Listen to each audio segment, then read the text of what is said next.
5.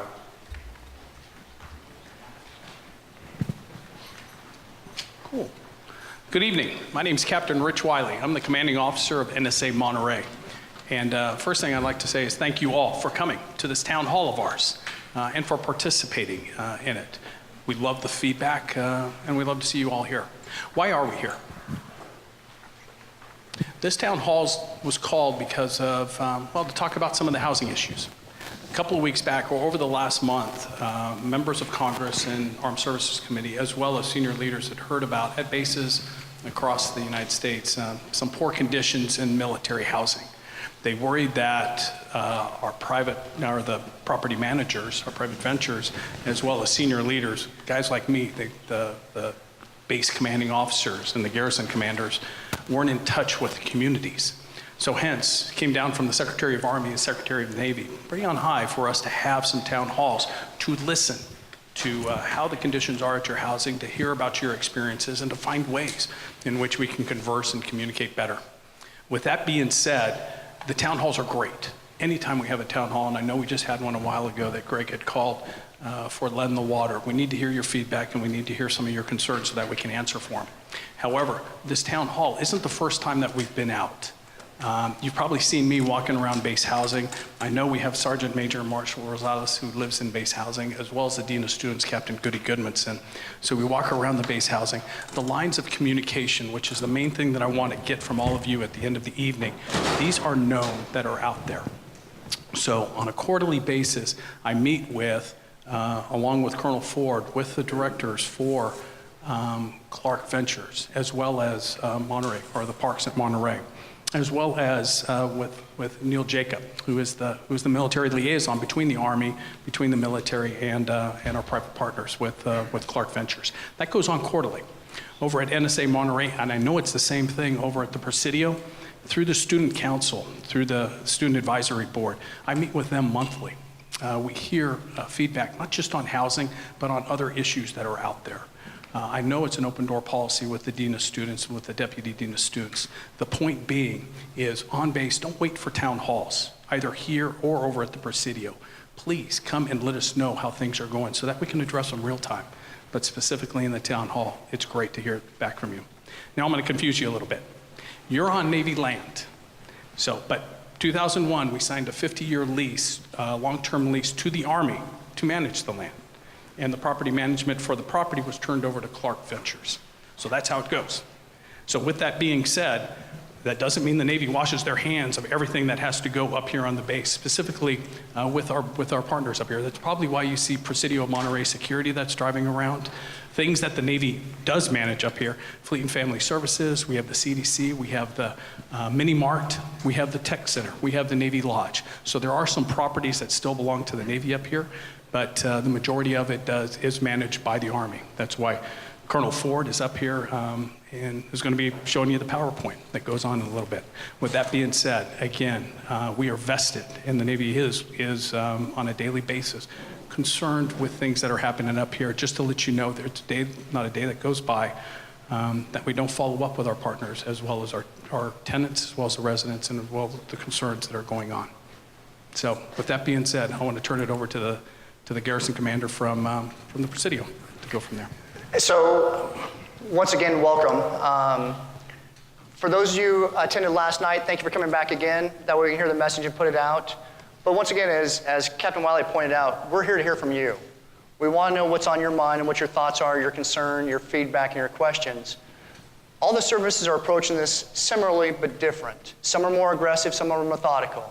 The Army's in the middle on this one, so we have a timeline to get things done. We'll talk about that. But the Air Force, the Marine Corps, and the Navy are all doing the same thing as well. And the reason why is we want to take care of you and your families in military housing. We have a goal to do, and that's to serve and defend the nation. But obviously we need to make sure we take care of our families and our service members too in their homes. So we'll talk through that tonight as we go forward. But I also want to just make sure we introduce the panel here as well so you understand who else is sitting with us too. So Kathy, since the mic's in front of you, do you just want to, there we go. Good evening. If you don't know who I am, I'm Colonel Gary Hausman. I'm the Commandant at DLI. Good evening. My name is Neil Jacob, and I am the Chief of Housing for the U.S. Army Garrison Presidio of Monterey. I am Kathy Berry. I am the Community Director for the Parks at Monterey Bay. I'm Captain Mark Goodmanson. I'm the Dean of Students, Commander of the Navy Student Element at the Naval Postgraduate School.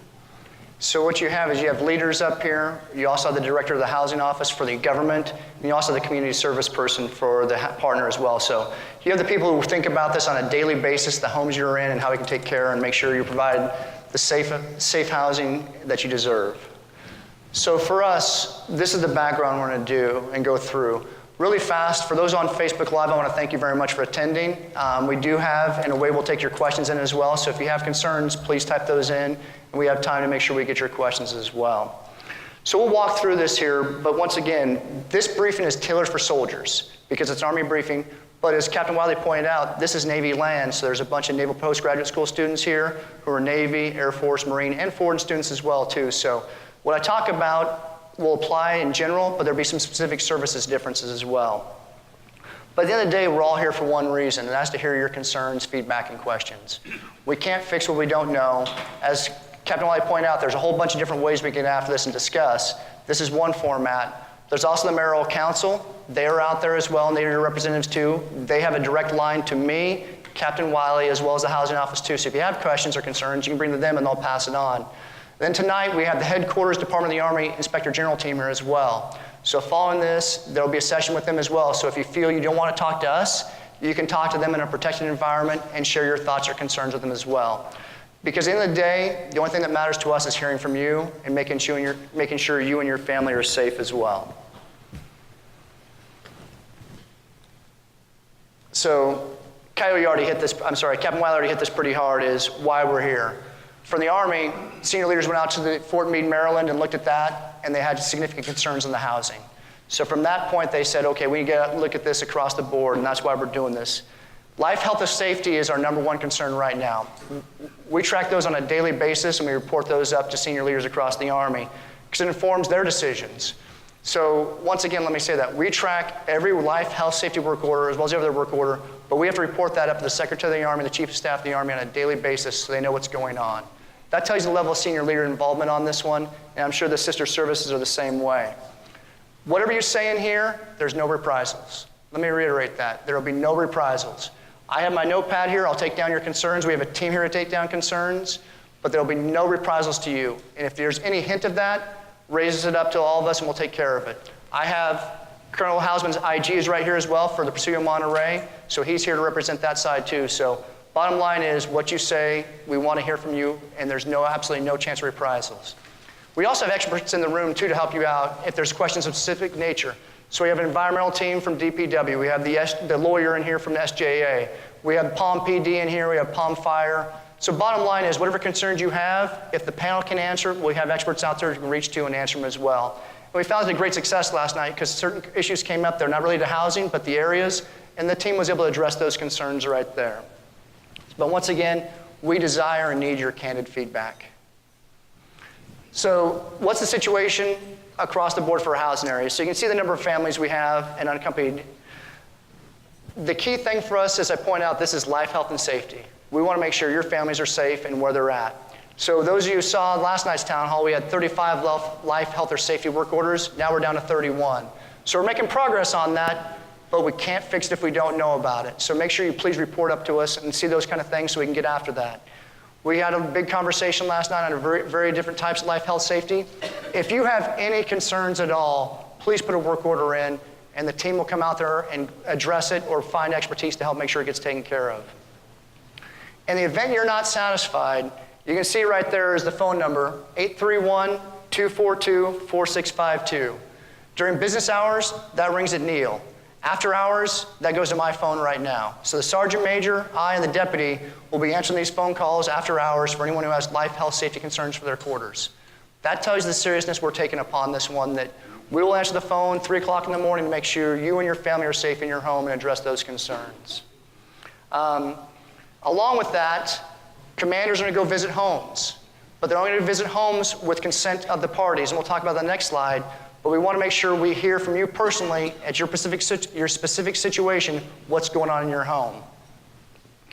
So once again, we're going to come out and visit your homes, but we're not going to come into your home unless you invite us.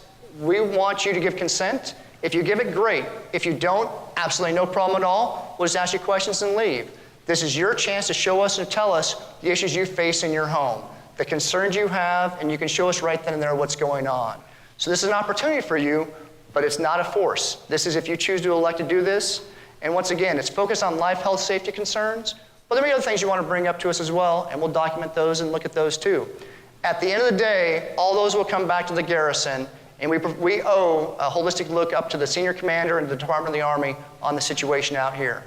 So we're going to go out and do that. We need your support on that one if you choose to. But bottom line is we want to identify those systemic issues, those challenges we all face, to make sure we get after those and address them. The end state for the Presidio of Monterey from this time period is we have a corrective action plan to address systemic issues to make sure we don't fall in these kind of places again. We had a big discussion with the mayoral committee about how we make sure this keeps going forward, and we're just going to look at that and figure out how we determine that and do it. Because we need to put processes in place to make sure we take care of business. So, but once again, what we need from you is your concerns, questions, and feedback so we can make sure we address those. So, most importantly, if you have concern in your home, how can you reduce risk? The first, second, and third thing is put a work order in, put a work order in, put a work order in. If you put a work order in, we won't, but the team will come out and look at the issues there. Water damage, possible concern of suspected mold, lead-based paint concerns. You know, bottom line is we want to make sure you're healthy and safe in your home, and we'll make sure we address that. If you don't get the satisfaction you feel, if you don't get what you think is the service you deserve, I urge you and encourage you to contact Neil or put an ICE comment in as well, because that ICE comment will go right to the command. Sergeant Major goes right to his phone right there so he sees what goes on. Neil is your housing advocate. He serves from the government to serve and make sure you have the safe environment in your home, and he'll work with the parties to make sure it's addressed. So if at any point you do not feel like you're getting the service you deserve, let him know, or as Captain Wiley pointed out, let the chain of command know too, and they'll engage. I know the Dean of Students has a program in place, so there's once again that we can work those things through, but bottom line is don't suffer in silence. Raise that issue up to us so we can address it for you as well. And then the important part here, and I ask you, if those in the room, if you want to take a snapshot on it, but I said work orders, but how do you do it? So the team here will take a work order in person at their location. They'll take it via email. They'll take it via phone call, and they'll take it via the portal. If you have an emergency, life, health, safety concern, please call. That phone center is manned 24/7, and they'll make sure that gets taken care of, because we want to know what those issues are, because we don't want you to suffer. We want to make sure we address those things as fast as we can. So if it's a life, health, safety issue, engage the phone, and please call us on the phone. And then once again, if you don't have satisfaction, please call us, because the number I gave you earlier for that life, health, safety number, you'll talk to one of the senior leaders in the United States Army Garrison here when it happens. So we want to hear from you so we can address the concerns and make sure this thing's getting taken care of. So for us, we also have barracks. The Navy does not, but we have barracks concerns too. So this is for anyone who is a leader who has people live in the barracks. PMSA will do that. They have the phone number there, they have the portal, and the staff duty number as well. So bottom line is, please do not suffer in silence. Let us know what's going on so we can fix and address it, and we can get after the issues you have. Having said all that, if you do have health concerns, first and foremost, go see your primary care physician or your child's primary care physician. We had a big discussion last night on, what if I have these symptoms? Go see a medical professional. Get checked out, because they can help figure out what may or may not be going on in your home and provide better guidance to the rest of us to figure out how we address it. So if you talk to the medical professional, they're trained to make sure those things get addressed. Lead-based paint, you remember this discussion on that? How they already test for that for children as well. So there's procedures in place and protocols to make sure we address those things. But if you have any concerns at all, bring your child in for a primary care physician. Contact Neil. Neil will make sure the housing office has what things he can talk through what's gone there previously, other issues in the home as well to make sure you're informed. Preventive Med from CalMed again, same thing. They have a whole bunch of information and their phone numbers there as well.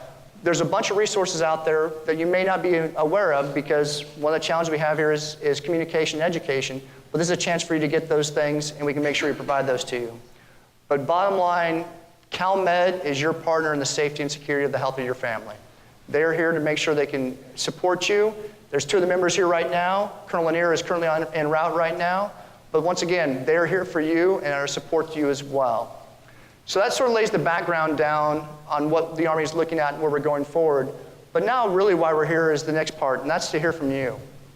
So if there's anyone who has concerns, questions, or feedback, I encourage you to come to the mic. We'll do our best to answer it. If we can't answer it, we'll look at the team to go as well, and we'll go from there. But one thing before we start, one issue that came up last night was reference the energy process and the billing process for all that. So I just got handed to right before this meeting is, as of yesterday, the Department of the Army has suspended the REC program as of 1 March. So you will no longer get a bill on this one until we figure out how to do RECP properly. So your voices are being heard, and those things are being actioned right now. So from the Department of the Army standpoint, we want to hear from what your concerns are so we can take actions like this to figure out how we fix things. So the floor is open if anyone wishes to address. Oh, and thank you for reminding Eric for getting up. So as Eric goes back, if you have a work order, they will begin working a work order for you right on site right here. So as you talk, I ask you to tell us your name and your address, and we'll begin doing a work order on your behalf. So when you get done speaking, you can go back and see the team back there, and we'll do a work order for you on site. The floor is open. And then, Jim, do we have any Facebook Live questions yet? No, sir. Having a little technical difficulty here. Okay. So the Facebook stream is not going on our phones. Okay, the mayoral committee once again has a great job, and they have it on there too. So if you have questions come up, if you can just speak on behalf of people, okay? So Genevieve, if you don't mind asking some questions on behalf of Facebook Live, then please.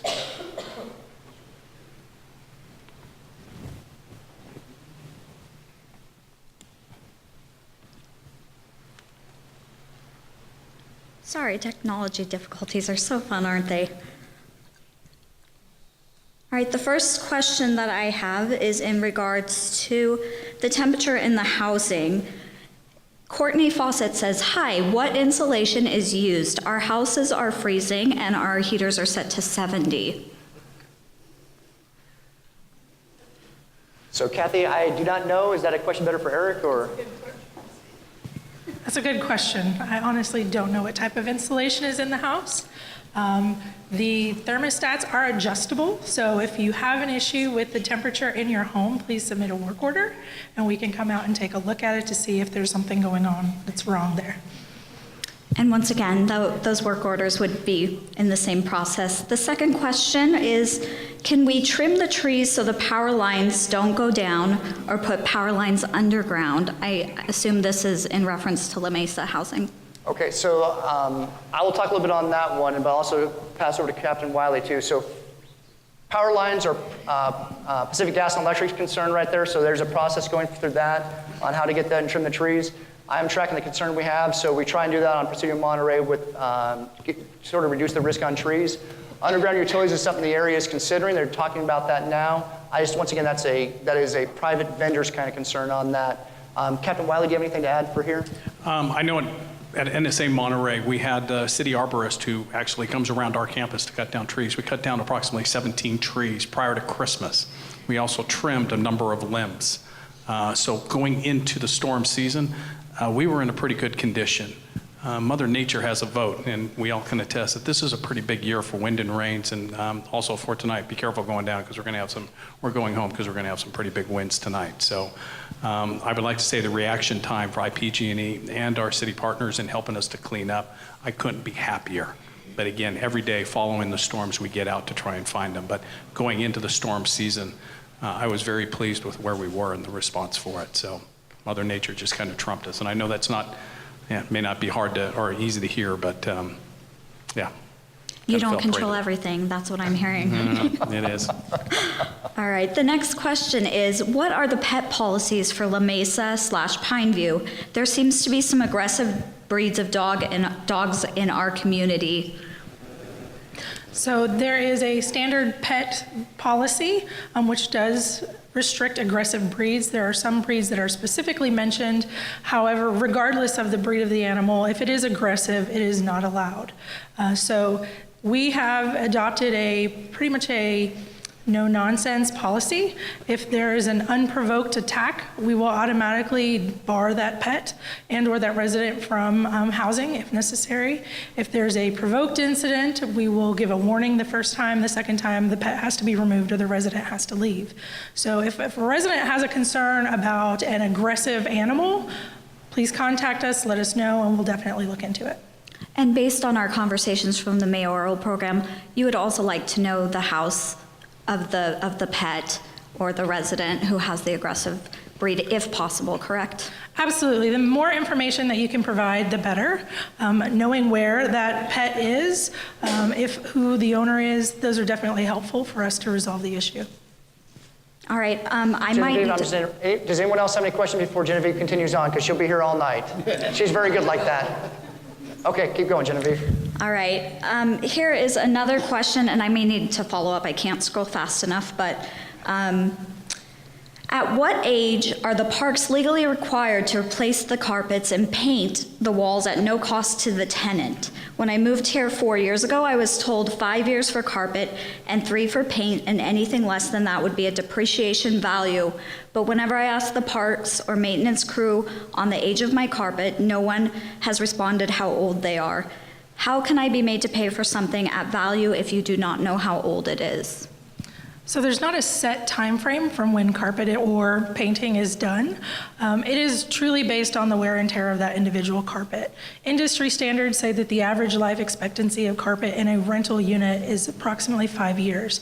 However, if properly taken care of, it can last much longer. If not taken care of, we can replace it in a year. So it is strictly based on actual use and wear and tear. With that being said, when a resident is charged for it, they are charged a depreciated cost of carpet based on the age.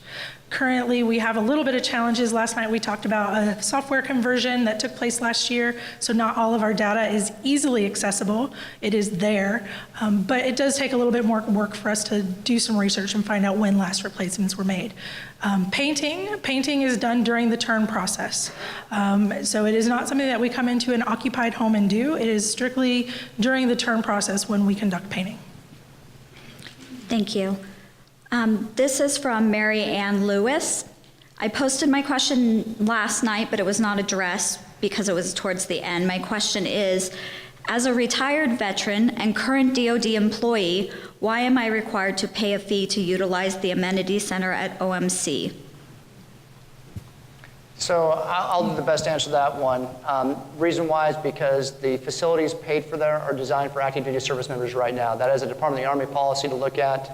That is not the partners piece on that. That is a Army policy on how we go about and do business. So that is something, though, I'm going to write down as a possibility to look for retired veterans as well. But right now, that is what the policy is.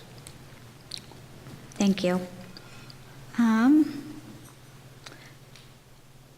Yes. Heather on Facebook Live says, my concerns center around routine spraying for ants. Whether or not an insulating layer was installed between the concrete and laminate in the newer homes, and why nothing's been done concerning the poor cell phone reception in my housing community, which can become a safety concern if internet and power go out and emergency services have to be contacted. Okay. So the cell, I'm going to focus on the cell one first. So that was actually a question that came up, and we're actually, Sergeant Major, do you have a chance? Do you want to address that concern about the cell coverage? Cellular coverage, where we're trying to get additional coverage out to the areas?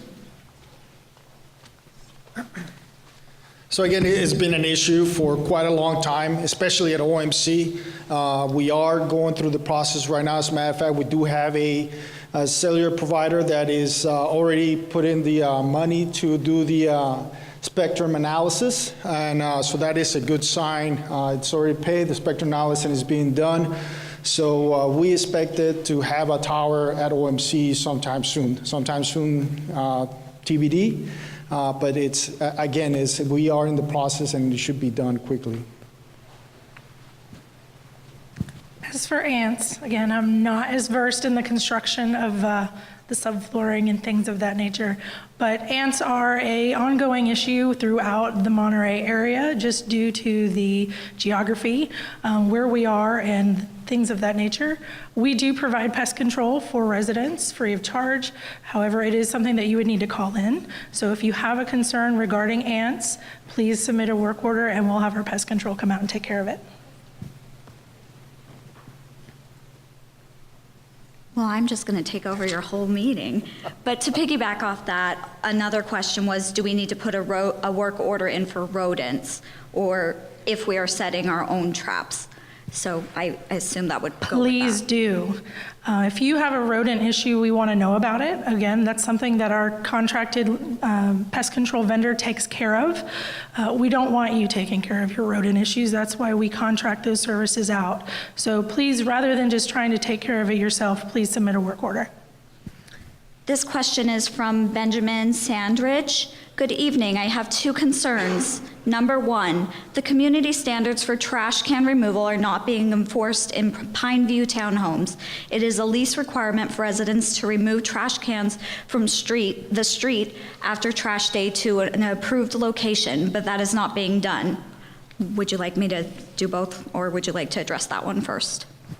Do that one. Trash cans being picked up after trash day is an ongoing thing. Our team does try to reach out to residents. I think that's actually going to be a topic in the next newsletter because it is an ongoing thing. But it's also, we are a neighborhood with neighbors that police each other. You know, if your neighbor's not doing the right thing, we ask that you help us. We can go out and issue a notice every week, but that doesn't necessarily get through to some people. So please help us to enforce some of these community policies. We are doing our best. We are having our teams go out more consistently, trying to issue notices for violations of the policies, but we need your help. And Kathy, to clarify on those, who would they report those things to? Just the office? Yeah, anything related to a violation of a policy or things of that nature, report those to the community management office. If it's a maintenance related issue, please contact the maintenance line. The second part of that question is the landscaping in front of Pineview Townhome is being allowed to grow out of control. Weeding and leaf removal is not being handled by the landscaping crew. This service is provided by the same company that handles NPS, which looks so wonderful, by the way, so kudos to them. That was me, by the way. So I know they are capable of better work. The overgrowth provides shelter for pests and rodents near our homes and generally looks bad.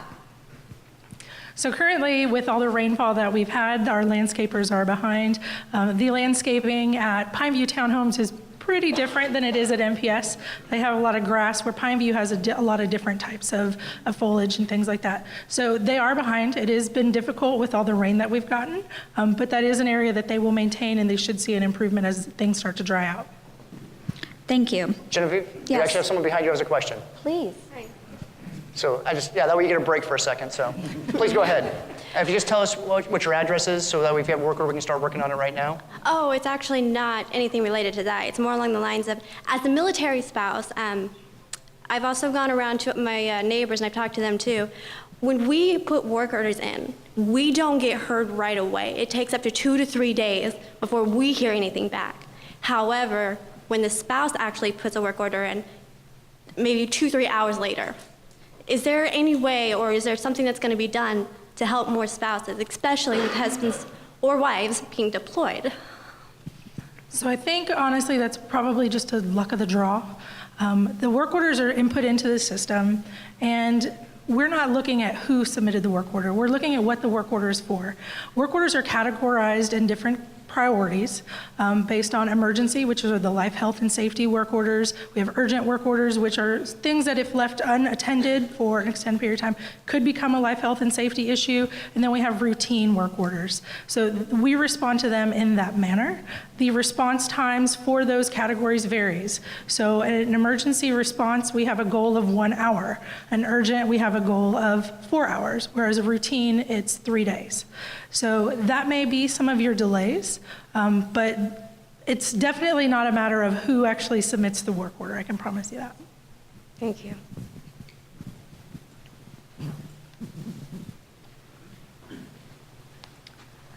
Samantha Keller, I live over at 101 Morel.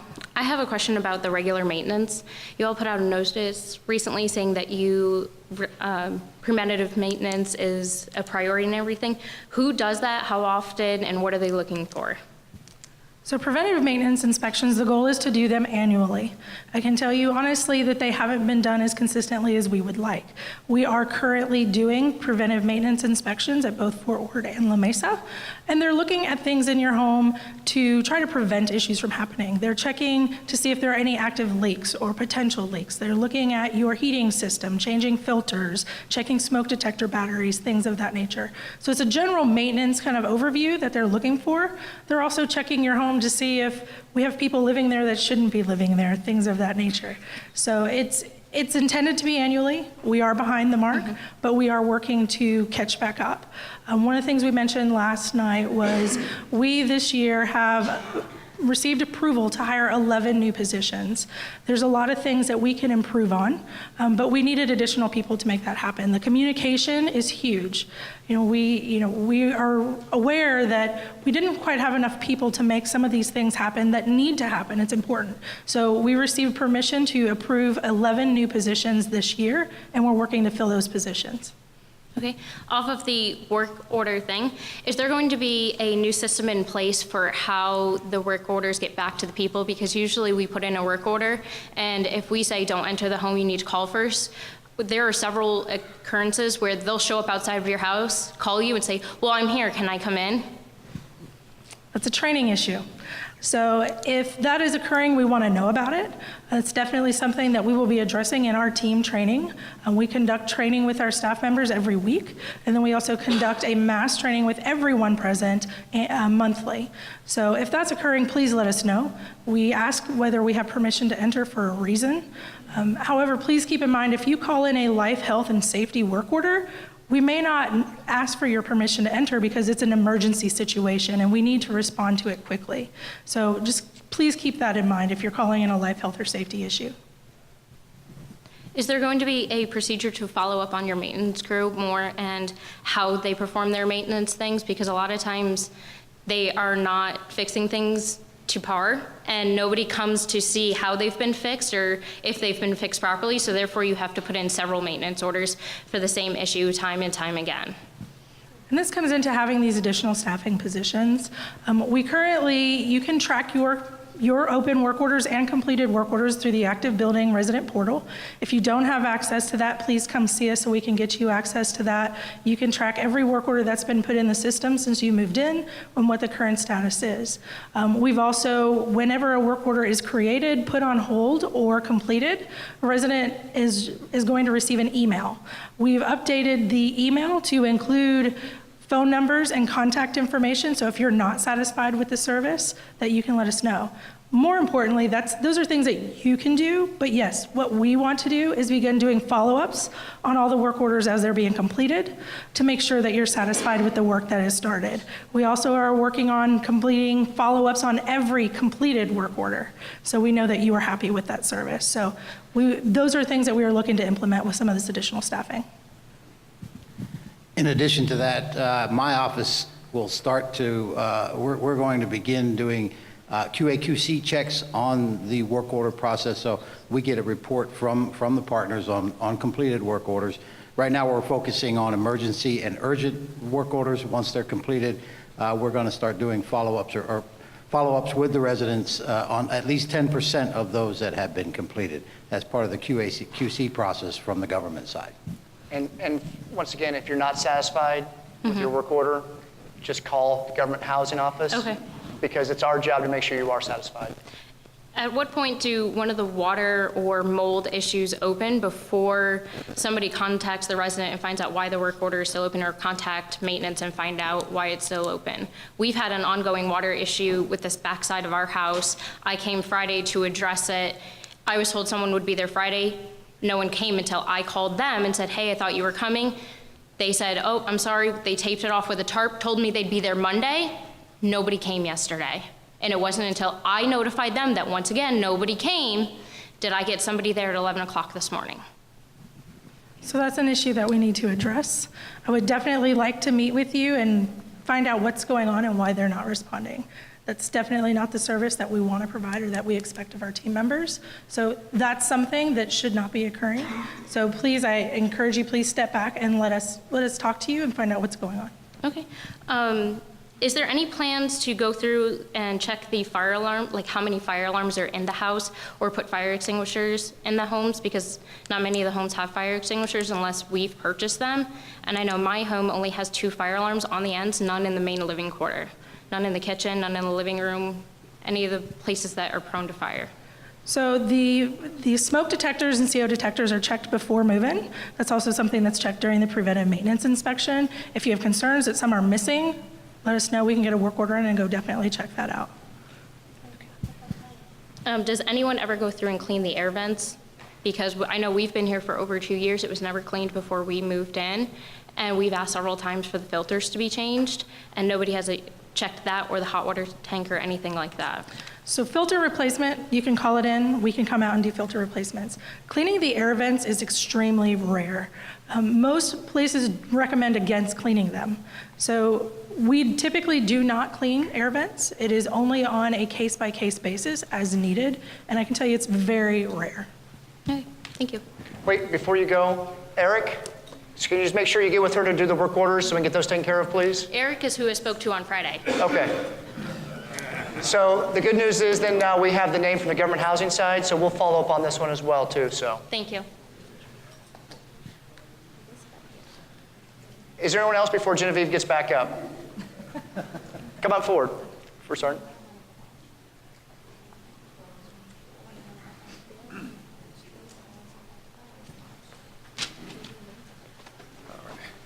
Good evening. So this is a question that I was asked to bring up from one of my drill sergeants who deals with soldiers as they arrive. And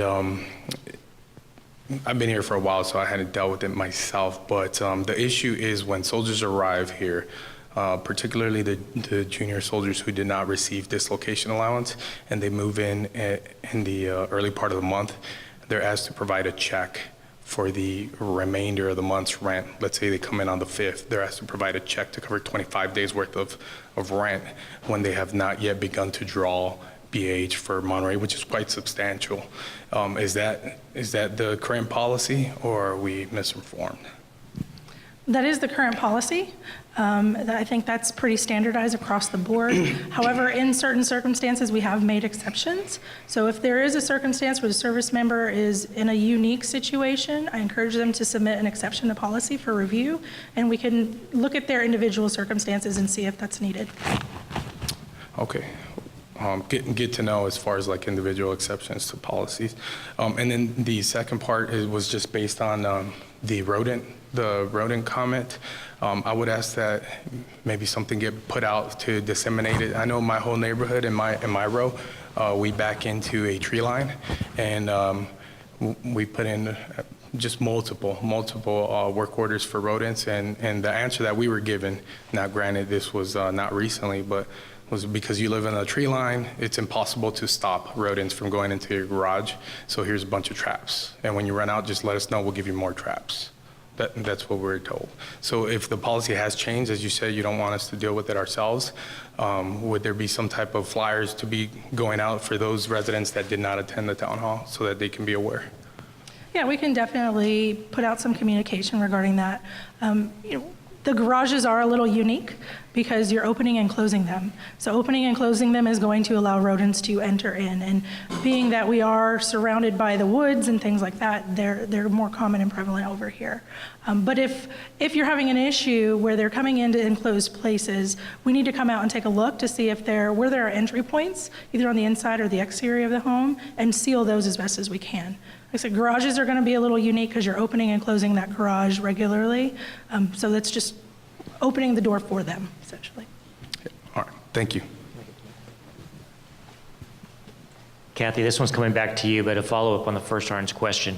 If you have a soldier like that needs an exception to policy, what's the process to do that? It's as simple as saying, I would like to request an exception to policy. There is a form that the management team can provide. In that, you briefly explain what your need is and why you think an exception is justified.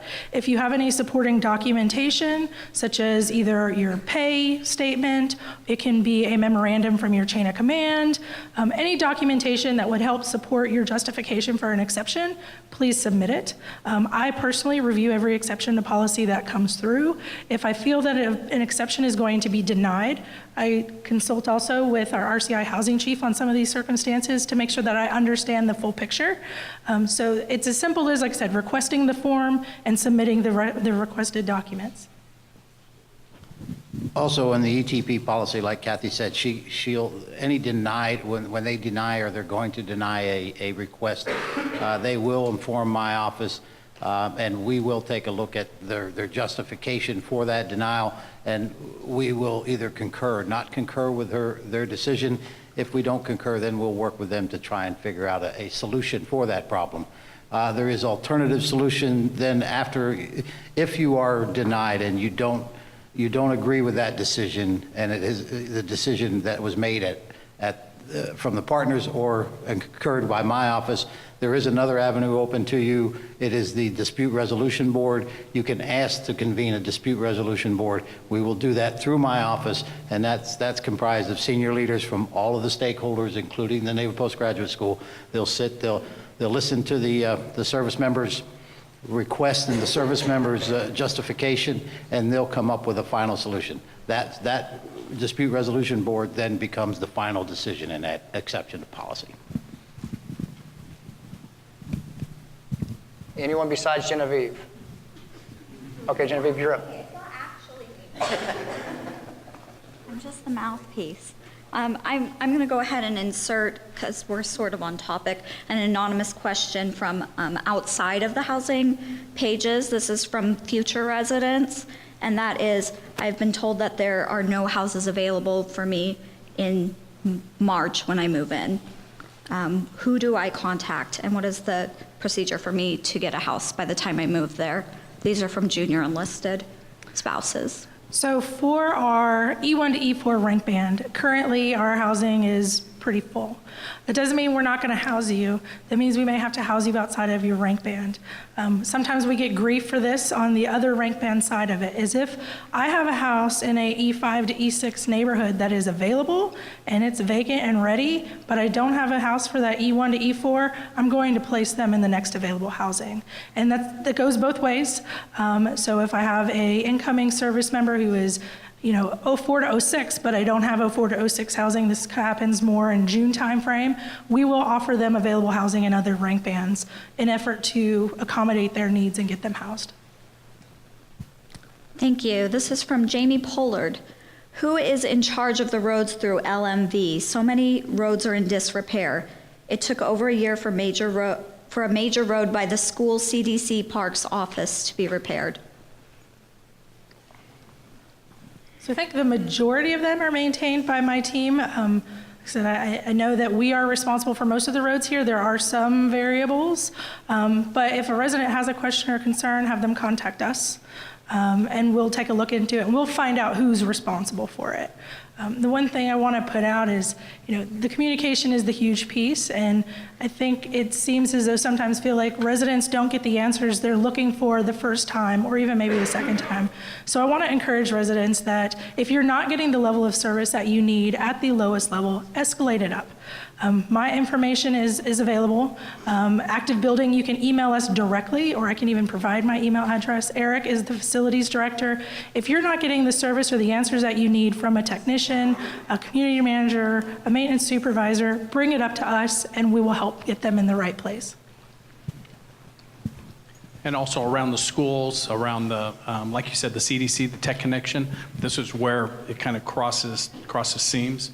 That's not an excuse. That's just to say we got to look into it as well. So that may be on the Navy side. So we'll get you an answer. Thank you. Is there a simple address for the active building? We can put that out. The active building portal, we have to send a link and to each individual email. So if you do not have access to active building, you can either email us directly. If you go through Facebook, our marketing manager, she can do it, or you can email her directly. Her email address is amorrow@tmo.com. If you email her your name and address, she can get you a link for you to register for that. And then we just put the contact information up on the screen too for, once again, to help out too on that one. So thank you for putting that on Facebook. Perfect. Thank you. The next question is, why won't the parks invest in the driveways at our homes? Falling gravel and loose gravel or potholes. We requested our driveway to be repaired and we were told it wasn't worth the cost to fix by several of the staff, despite it being a hazard to our family. Definitely contact me. I have not heard that one yet. So if that's the response that you got, please have that person reach out to me or Eric, and we'll look into it and find out what needs to be done to take care of it.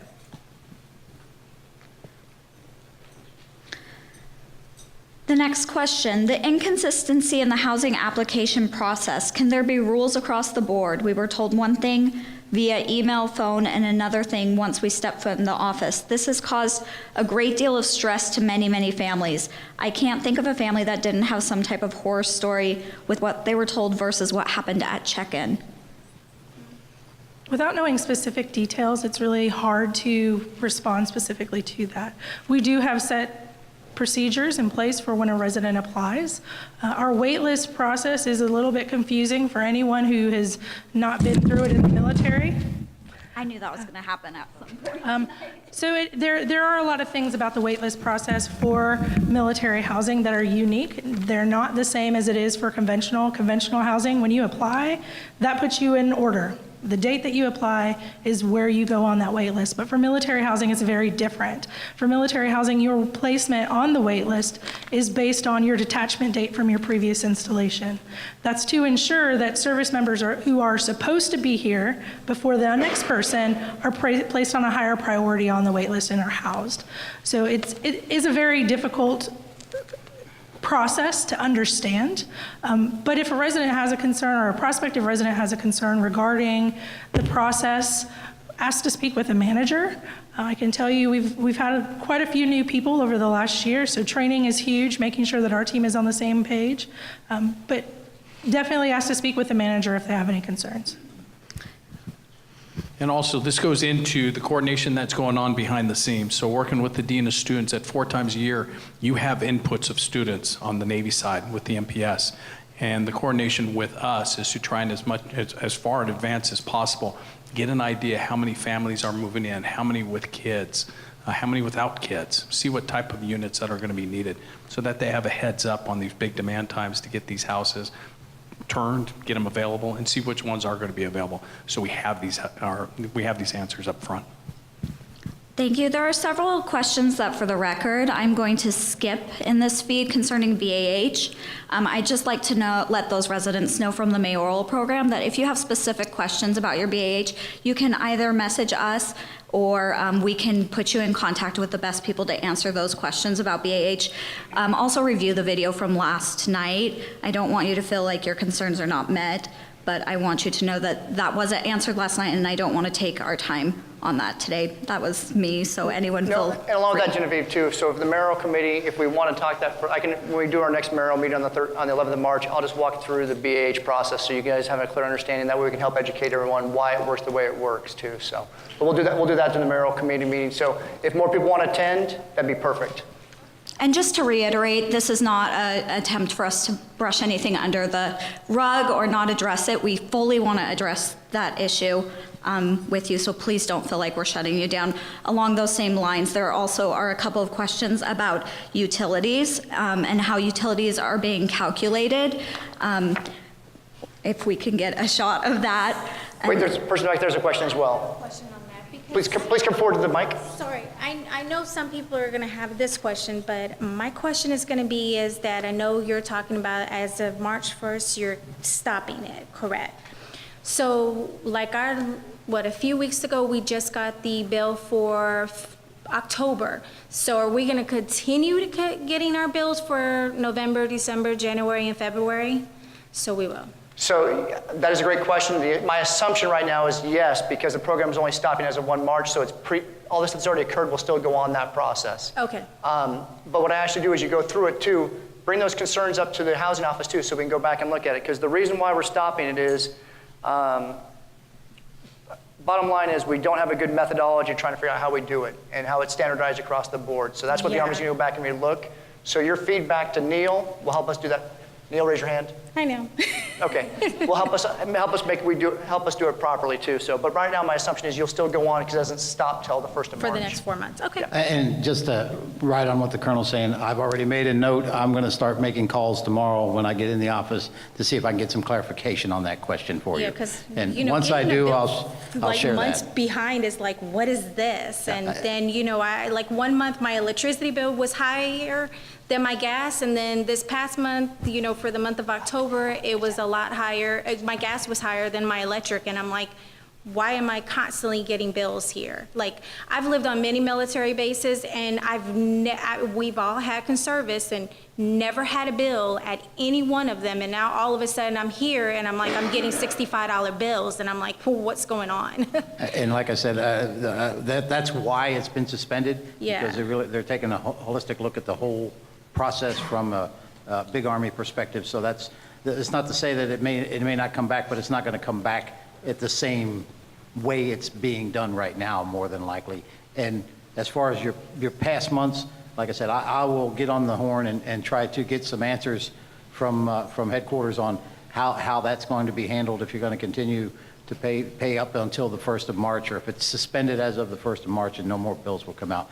And once we know that information, I'll share it with Kathy and her marketing director, and they'll push that out to everybody out there via the OneNote system. So Thank you, It was the appreciate same it. thing with the mayoral committee too, and address that too. So.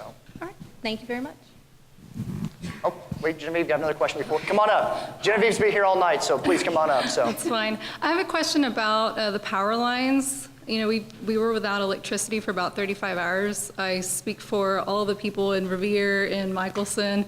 In fact, all of us have generators now. It's happened probably 4 or 5 times that it's been a long amount of time without electricity. What preventative measures can be taken as far as trimming the trees back, since this is, under my assumption, federal property, not state-owned property? So we actually have tree contractors on site pretty regularly going out and trimming trees, and they're looking to trim trees or cut down trees that are considered high risk, things of that nature. However, due to just the vast size and amount of trees, it's not really possible to keep up with every single tree here. So we do have some, I know they talked about on Presidio and that as well. We do conduct tree trimming and tree removal, but with the amount of trees here, it's really difficult. How often is this tree trimming done? We have people on site every week doing trees throughout Fort Ord and La Mesa. So if I may, if you have a tree of concern, if you just put a work order in for that tree and say, hey, I have concern about the tree at this address here, I think it's vulnerable to falling over that way it can help focus their efforts in too. So, because once again, you know your situation better than we do, so you can help us focus in the effort. Correct. But at other times, you know, like I'm on one side of the neighborhood, then there's the other side of the neighborhood, and I can speak for many of the residents that sometimes we may put work orders in or we may go in and discuss, and it's not being taken seriously. So Neil's going to grab the mic anyway to talk about that. Neil? Well, yeah, I wanted to add into a little bit more with your power line situation and amplify a little bit of what La Mesa is unique in that not only are you surrounded by trees, there's the entire community around outside of you is very well forested.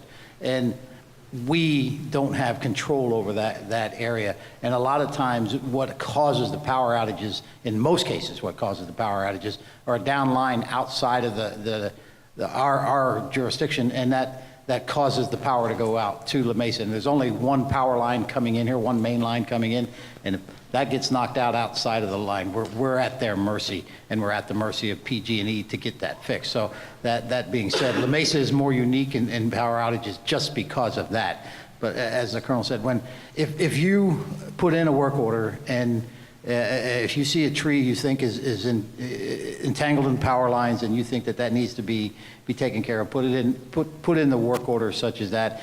And I'm fairly confident that you'll get a response from the maintenance team. It may require that they contact PG&E to come out and cut it, because PG&E won't allow just regular tree trimmers to go do that kind of work. They want their experts out there so that they don't cut the power lines themselves. So it's a little bit more complicated than that. So they would have to contact PG&E and ask PG&E to come out and do that trimming. So it takes a little bit more to trim power lines than just, you know, the tree person come in and do that. So. But the key thing is you help us focus in on those concerns for you. So I appreciate you bringing that up. Thank you. I had another question. I'm not sure that Samantha was answered about the fire extinguishers. I know we didn't have one. Most of my neighbors, we all purchased them when we first moved in because we all live in duplexes. Can you address that again? So we do not provide fire extinguishers. There are a lot of maintenance things that have to go on with the fire extinguisher. If we provide a fire extinguisher, we're required to inspect it annually, which that's not so much the problem, but if a resident uses that fire extinguisher that we've provided and we aren't aware of it and we don't inspect it and it's not working properly the next time, then it creates a big liability issue. So we do not provide them. I encourage you to purchase them. They can be purchased locally, fairly inexpensive, and it's definitely worth the investment. One thing, kind of stepping back a little bit on the PG&E topic, I know, especially in La Mesa, I've been in Monterey for about a year, and I have seen on the Monterey Peninsula in general that power goes out pretty frequently, and it's across the Monterey Peninsula as a whole. So one, I think it's very important. We are going to be working to put out information on how you can prepare your family for power outages. It seems like one of those things that we know is going to happen, so it's just making sure that everybody's prepared. The other thing, the feedback that we've received in these recent power outages is the frustration that residents experience because they can't call PG&E directly. So PG&E, our account, is a master account for the Navy, and we do have priority.